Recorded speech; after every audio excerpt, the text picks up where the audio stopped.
Ok chicos, vamos a analizar un poco más a fondo algunos de los ejercicios que quedaron pendientes para precipitación, porque necesito que les quede muy claro cuál es el procedimiento a todos para resolverlos, porque es un procedimiento que vamos a seguir necesitando, o más bien que ustedes van a tener que seguir aplicando para pues ejercicios que tienen que ver directamente con química analítica más apegada a la realidad, en la que ustedes tienen una muestra, le hacen varias transformaciones, puede haber algunas reacciones intermedias en las que ustedes tienen que considerar la estequiometría hasta llegar a un resultado eh, que no siempre tiene que ver directamente con la muestra, y entonces ustedes tienen que ir relacionando estequiométricamente hasta llegar a lo que es la cantidad de muestra que les están pidiendo.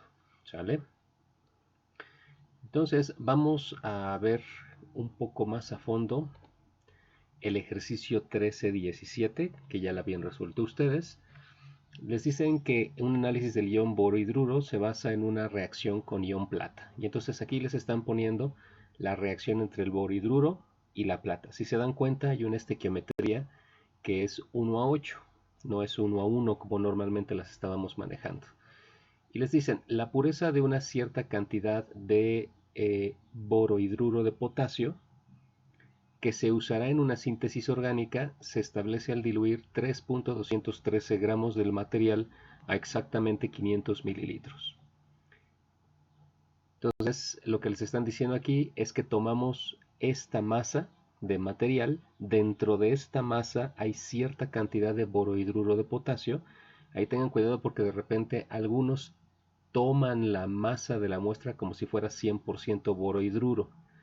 Entonces ustedes estarían tomando de antemano que el 100% de esa muestra es borohidruro, y no, realmente aquí lo que les van a pedir después es determinar en esta muestra de 3.213 gramos cuánto borohidruro de potasio hay.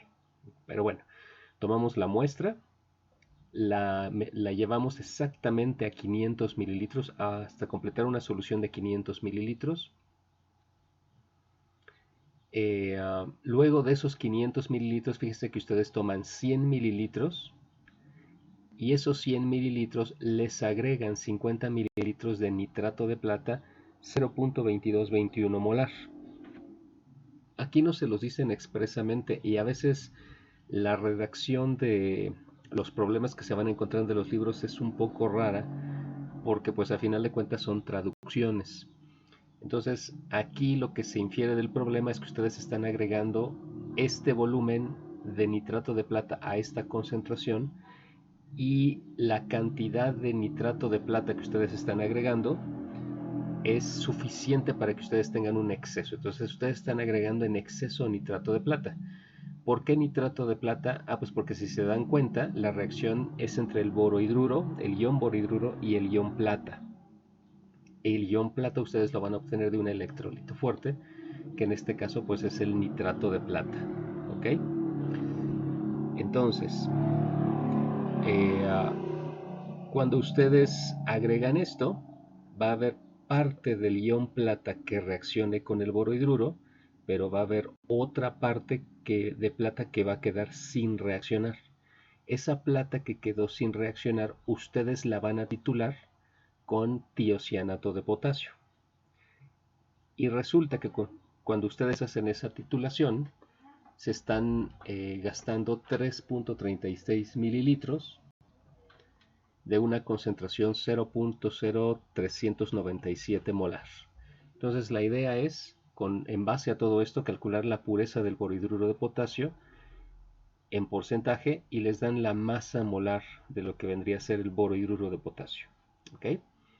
Entonces, ¿cómo enfrentamos este problema?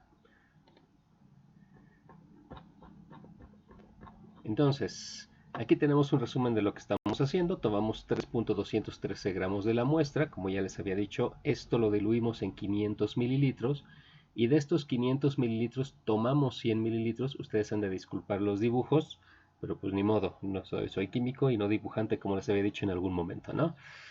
Y bueno, a estos 100 mililitros, yo le voy a agregar un exceso de nitrato de plata, porque yo sé que el nitrato de plata como está aquí en esta reacción, el nitrato de plata es un electrolito fuerte, se va a disociar por completo y me va a generar ion plata y el ion nitrato. Como la relación estequiométrica entre el nitrato de plata y la plata es 1 a 1, bueno, pues si yo tenía 0.2221 molar del nitrato de plata, cuando esto se rompa, lo que yo voy a obtener es 0.2221 molar de ion plata. Entonces, también puedo decir que lo que estoy haciendo es agregar un exceso de ion plata que va a estar en una concentración 0.2221 molar. ¿Ok? Entonces, el primer paso es determinar cuánta plata estoy agregando desde el principio, cuánta plata estoy agregando aquí. Entonces, calculo las moles totales que estoy agregando de plata. Acuérdense que moles se define como concentración por volumen.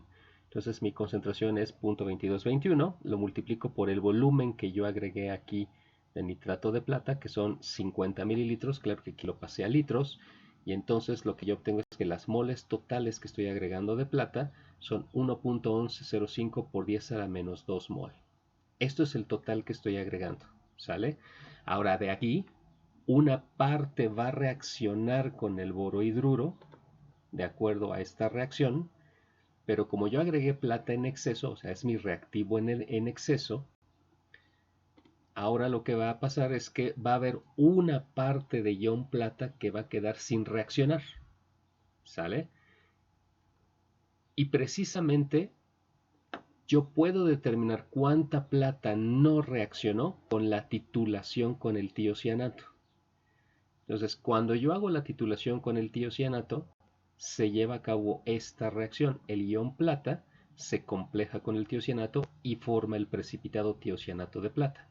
Si se dan cuenta, la relación estequiométrica es 1 a 1, ¿sale? Entonces, en el punto final de esta titulación, se cumple que las moles de plata que no reaccionaron antes con el borohidruro van a ser iguales a las moles de tiocianato que yo me gasté para llegar al punto de equivalencia. ¿Sale?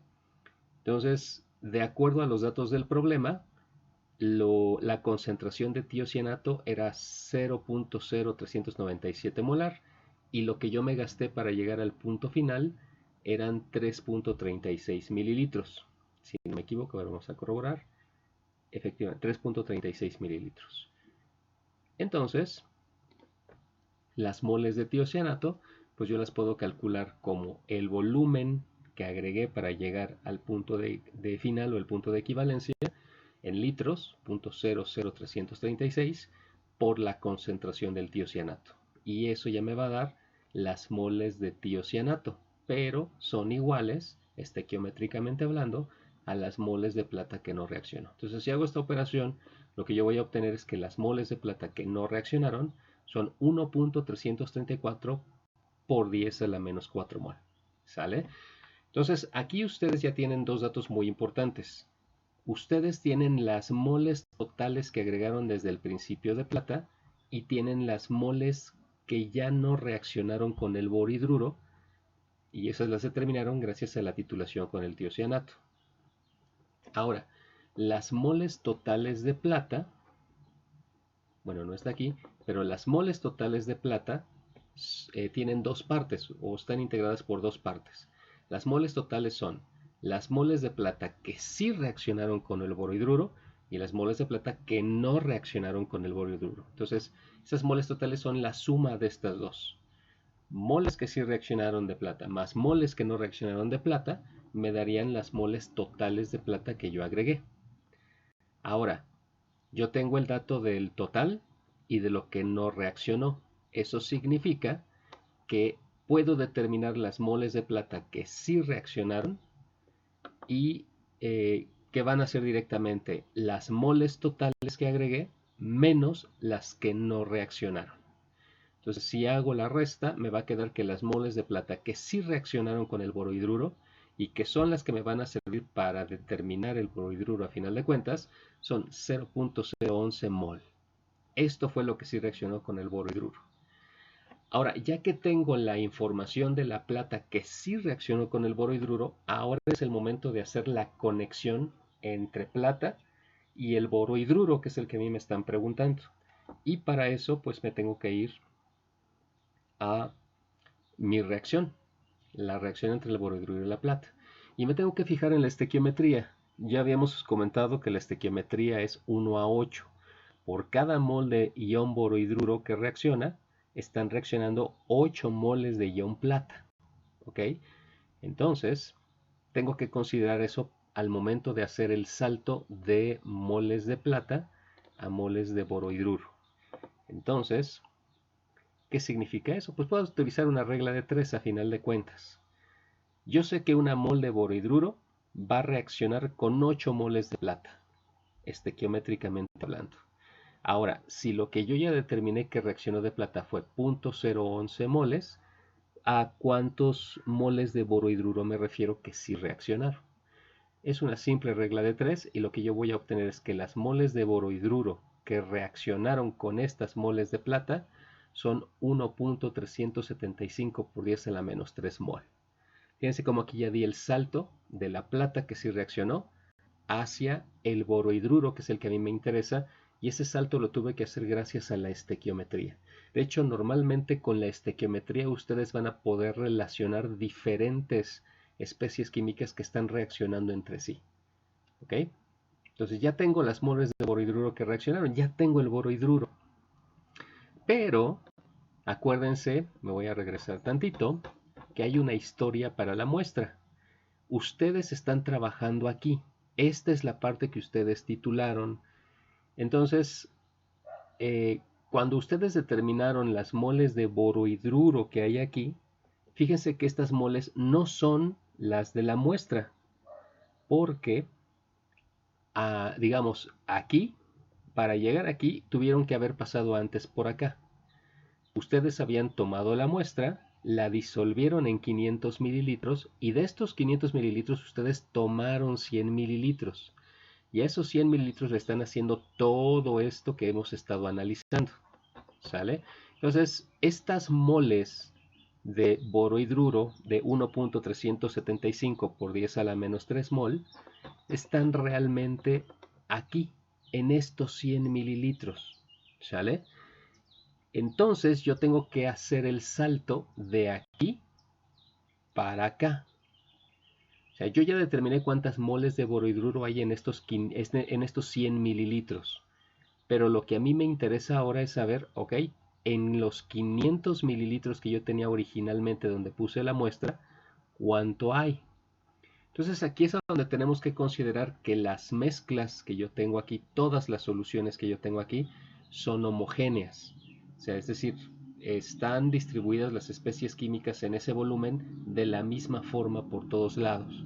Y si es eso, pues yo puedo decir que si aquí tenía, si en 100 mililitros yo tengo 1.375 por 10 a la menos 3 moles de borohidruro, aquí está mal el signo, tendría que ser negativo, pero bueno, si en 100 mililitros yo tengo esto, entonces en 500 mililitros, ¿cuánto hay? Pues no hay problema, tengo que multiplicar pues prácticamente por 5, o sea, será 500 por esto entre 100. Entonces lo que realmente tengo de borohidruro en 500 mililitros son 6.875 por 10 a la menos 3 mol. Entonces fíjense cómo ya pasé de los 100 mililitros hasta acá, a los 500 mililitros, y aquí realmente tengo todas las moles de borohidruro que vienen de la muestra. ¿Sale? Entonces ya tengo mis moles totales del ion y borohidruro. Son estas. Y a mí me están pidiendo trabajar con borohidruro de potasio. No hay problema. De hecho, acuérdense que todas las sales de potasio pues, son electrolitos fuertes. Eso significa que para obtener el ion borohidruro, pues yo tuve que haber partido de una sal. Por eso les están pidiendo borohidruro de potasio.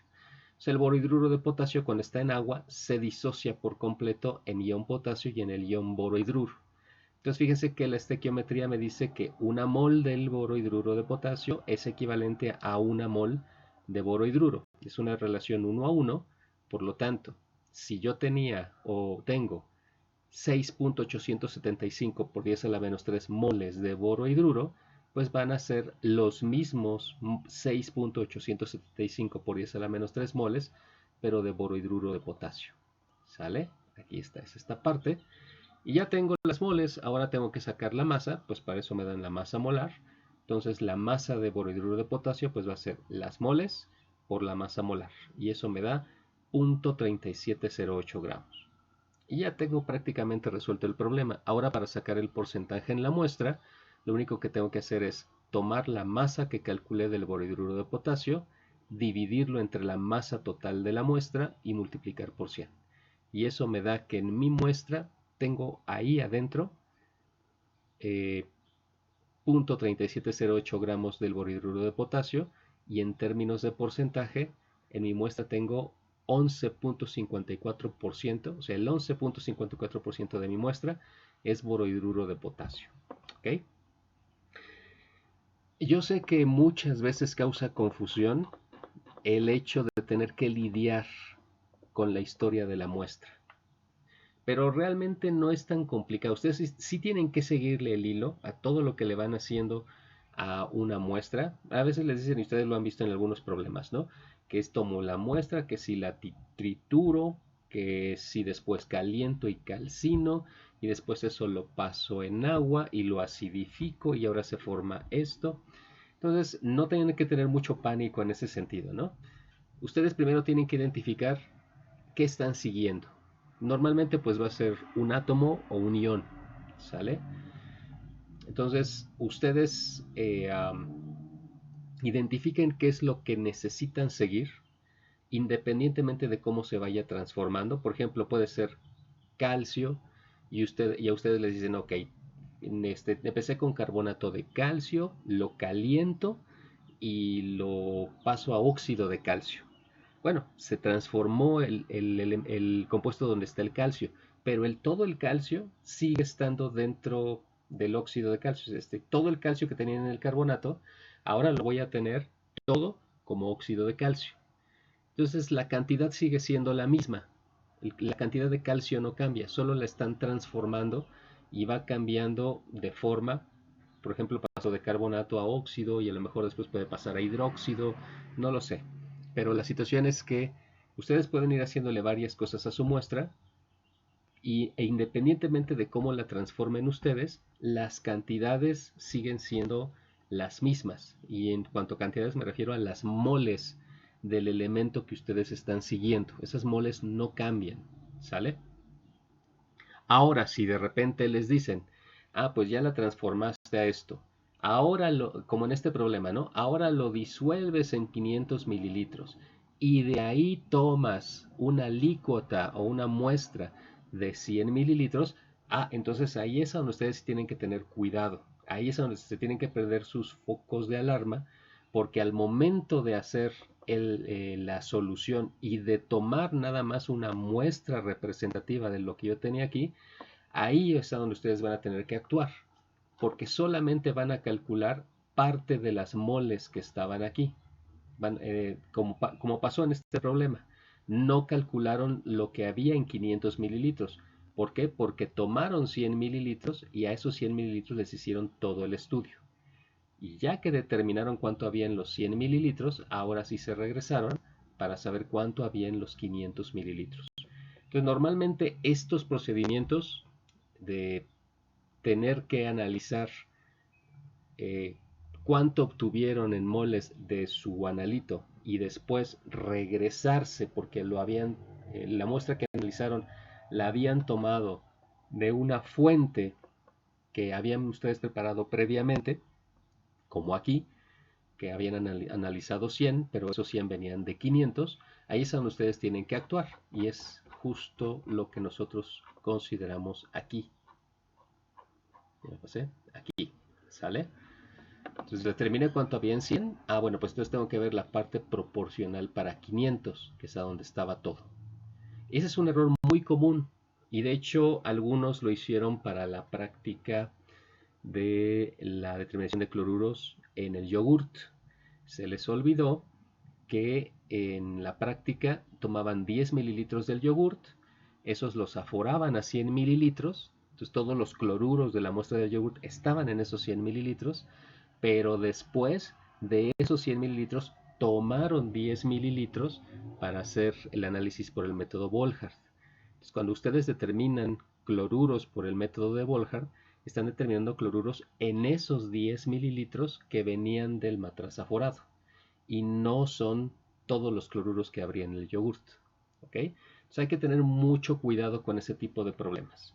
Entonces no se preocupen si les cuentan una gran historia donde su muestra se va transformando, que si la calcinan, que si la disuelven, que si la mandan a un pH básico, no importa.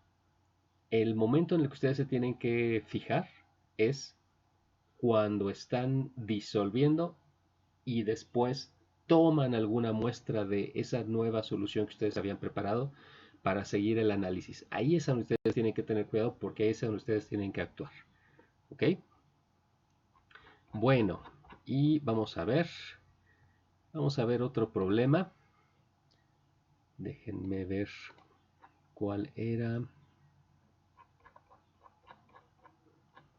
Este del arsénico, que es el 318. ¿Sale? En el 318 me dicen, y va a ejemplificar mucho lo que les acabo de comentar. Dicen, el arsénico en una muestra de 1.010 gramos de un plaguicida se convierte en H3ASO4, que vendría siendo ácido arsenioso, ¿sale? Mediante el tratamiento adecuado. Entonces, el arsénico ustedes lo tenían en un plaguicida y de alguna forma todo el arsénico de la muestra de plaguicida lo convirtieron en el ácido, ¿ok? Luego les dicen, ustedes neutralizan el ácido y agregan 40 mililitros de nitrato de plata .06222 molar, de manera que precipitan cuantitativamente el arsénico a Ag3ASO4. Y luego les dicen, el exceso de plata en el filtrado y lavados del precipitado se valora con 10.76 mililitros de tiocianato de plata .1 molar. Y les dan la reacción, que es la misma que habían utilizado en el problema de arriba. Entonces, fíjense, les piden calcular el porcentaje no de arsénico, sino de óxido de arsénico en la muestra. Entonces, este problema está muy padre en el sentido de cómo tienen que utilizar la estequiometría y cómo están haciendo ustedes la conversión entre cuánto obtuve de una especie y cuánto obtendría si esa especie estuviera en cierta forma dentro de algún compuesto. Por ejemplo, aquí empecé con arsénico, pero a mí me están pidiendo mi resultado como óxido de arsénico. Todo eso lo tengo que utilizar a través de usar bien la estequiometría. ¿Ok? Pero bueno, entonces vamos a empezar a describir la solución del problema. Noté que muchos de ustedes, bueno, no sé si muchos, ¿no? Pero al menos en uno de los procedimientos de la tarea, ustedes usan el análisis dimensional y está bien. Lo único que a mí me interesa es que entiendan realmente qué están haciendo. Si ustedes usan el análisis dimensional, tienen que saber cada una de las partes que están proponiendo para la ecuación, qué representa y qué significa.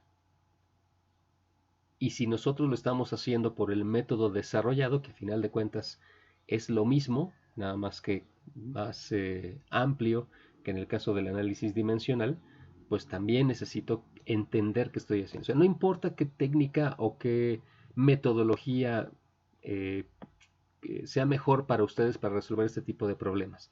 Pero la cosa es que ustedes la entiendan, que entiendan qué es lo que están haciendo. Porque si se dan cuenta, ya muchos de los problemas ya no son así de formulazo directo. Tienen ustedes que razonar qué es lo que se le está haciendo a la muestra para ir decidiendo cómo hacer el seguimiento de ella y el cálculo final. Pero bueno, vamos a empezar con la solución. Entonces le dicen que la masa de la muestra original es 1.01 gramos. Entonces le hacen una transformación, lo llevan al ácido, lo neutralizan. La cosa es que el arsénico, como les haya quedado, a esa solución ustedes le agregan un exceso otra vez de nitrato de plata. Y acuérdense que el nitrato de plata es el vehículo para que se forme el ion plata. El electrolito fuerte se disocia por completo Entonces, si yo tenía 0.06222 molar del nitrato de plata, cuando se disocie voy a tener la misma molaridad para el ion plata, porque mi estequiometría es 1 a 1. Igual que en el problema anterior, pues lo primero que me conviene hacer es calcular las moles totales de plata. Entonces multiplico por el volumen que agregué de plata, que fueron 40 mililitros, claro, convertido en litros, por la concentración de plata, 0.06222. Y eso me da 2.489 por 10 a la menos 3 mol. Son las moles de plata totales que yo estoy agregando y yo sé que es un exceso. ¿Qué significa eso? Que parte de estas moles van a reaccionar con el arsénico y otra parte no va a reaccionar y se va a quedar en la solución. ¿Sale? Igual que en el otro caso, en el otro problema, si yo quiero determinar cuántas moles de plata sí reaccionaron, pues primero tengo que determinar por la titulación con el tiocianato las moles de plata que no reaccionaron, que quedaron sin reaccionar. Entonces me dicen que estoy utilizando tiocianato de plata 0.1 molar, acuérdense otra vez, sal de potasio, grupo 1A de la tabla periódica, es electrolito fuerte, se disocia por completo en potasio y en tiocianato. Entonces si yo tenía 0.1 molar del tiocianato de potasio, realmente lo que voy a tener es una concentración 0.1 molar de tiocianato. Hago mi titulación, esta es mi reacción de titulación, plata más tiocianato que me produce tiocianato de plata que precipita, y yo sé que en el punto final de esta titulación las moles de plata que no reaccionaron son iguales a las moles de tiocianato que me gasté para llegar al punto final. Estas moles de tiocianato yo las puedo calcular como el volumen que me gasté para llegar al punto final en la titulación, que son 10.76 mililitros, pero aquí en litros, por la concentración de tiocianato, 0.1. Y eso me da que las moles de plata que no reaccionaron con el arsénico son 1.076 por 10 a la menos 3 mol. Y entonces, como ya tengo plata total y la plata que no reaccionó, pues ya puedo determinar la plata que sí reaccionó, que es la total menos lo que no reaccionó. Y eso me dice que la plata que sí reaccionó fueron 1.4128 por 10 a la menos 3 moles. Esto es lo que me va a ayudar a dar el salto hacia el arsénico, porque ya sé cuánta plata sí reaccionó. Nada más que aquí tengo que tener cuidado. Me están diciendo que el producto de la reacción entre la plata y el arsénico es este compuesto, Ag3ASO4, ¿sale? Arseniato de plata. Entonces, fíjense que dentro de este compuesto, o sea, el mismo compuesto me está dando la relación estequiométrica entre la plata y el arsénico.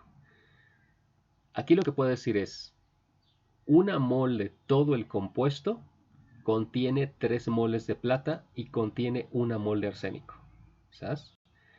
Pero también puedo decir que dentro de este compuesto, por cada 3 moles de plata, tengo 1 mol de arsénico. Entonces mi relación estequiométrica entre la plata y el arsénico es 3 a 1, ¿sale?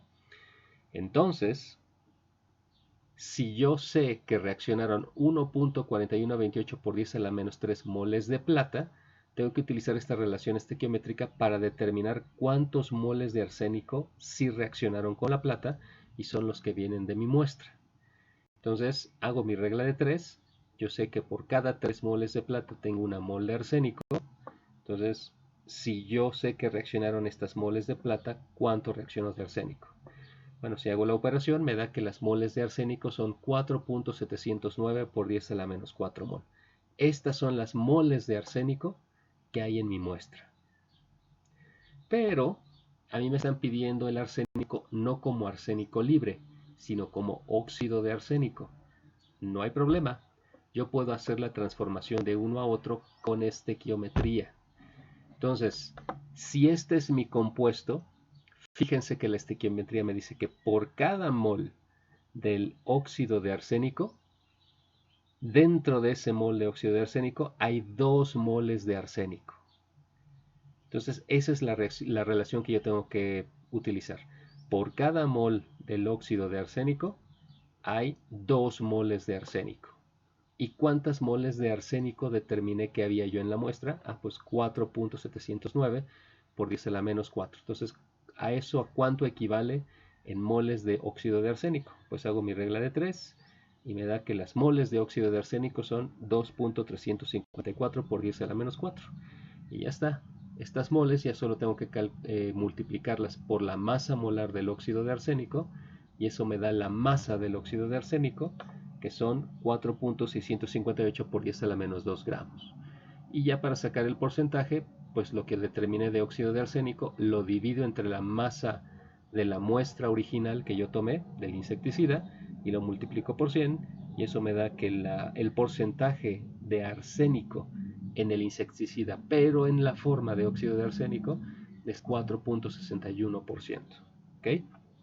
Espero que con esta explicación les queden un poco más claras algunas dudas que tengan de este tipo de problemas, que son con los que se van a estar enfrentando de aquí para el real muy seguido, no solo en volumétricos, sino también en los análisis que hagan para la siguiente materia, que es la de instrumental.